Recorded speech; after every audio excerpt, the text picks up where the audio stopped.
770 টাকা? আমার ফ্যামিলি ব্যাকগ্রাউন্ডের কথা জানো? জানি। জেনে শুনে 770 টাকা নিয়ে তুমি আমার সাথে প্রেম করতে এসেছো? আমি প্রেম করতে চাই না, আমি শুধু বলেছি ভালোবাসি। Sorry, my mistake. ভালোবাসা, প্রেম না। একটা চাষার ছেলে হয়ে তুমি আমাকে... আমি কখনো আর কাউকে কিছু বলবো না। কোথায় যাচ্ছ? বসো বসো। একটা রেস্টুরেন্টে এসেছো, কিছু না খেয়ে যাবে? মেয়েদের মতো কাঁদছো কেন তুমি? একটা রেস্টুরেন্টে এসেছো, কিছু একটা তো খেতেই হয়।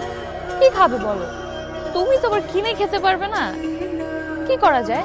এই যে এত এত কবিতা লিখেছো আমার জন্য, তুমি এগুলাই খাও। নাও, এগুলো শেষ করো, তারপর আরো দিচ্ছি। খাও।